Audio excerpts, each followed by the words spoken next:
Почитувани, лицемерието и дволичноста на СДСМ го достигна врвот. Владеачкото мнозинство вчера го покажа своето вистинско лице и гласаше против зголемување и усогласување на пензиите. Имено, пратеничката група на ВМРО, ДПМН и коалицијата поднесе предлог на закон за дополнување на Законот за пензиско и инвалидско осигурување по скратена постапка, со кој сметавме дека е потребно итно зголемување и усогласување на пензиите, почнувајќи од април оваа година. Инфлацијата и зголемувањето на цените на многу производи од секојдневниот живот, зголемувањето на сметките за електрична енергија, како и поскапувањето на парното грејење, доведоа до тоа граѓаните едвај да врзуваат крај со крај.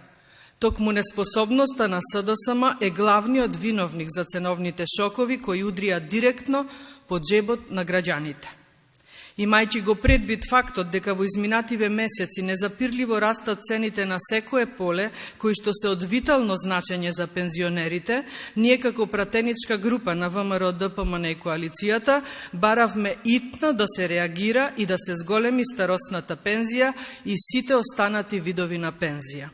Со нашиот предлог на закон баравме веднаш сите видови на пензии согласно законот да се усогласат на начин што вкупниот износ на исплата на пензии за април 2022 година би се зголемил за 20%, односно по околу 3000 денари од пензионер.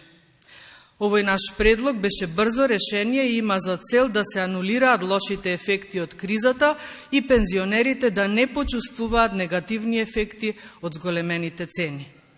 Сепак, во СДСМ тоа не ги интересира и мува не ги лази.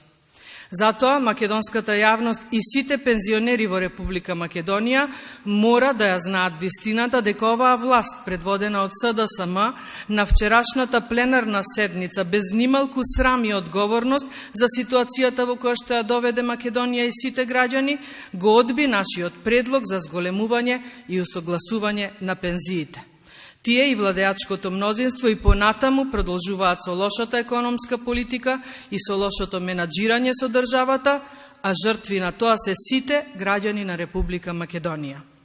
На крајот, како пратеници од ВМРО, ДПМН и коалицијата, апелираме до власта да ги симне розовите очила, да и погледне на реалноста во очи и конечно да почне да работи во интерес на нашите сограѓани, а не во интерес на своите лични бизниси и лично богатење.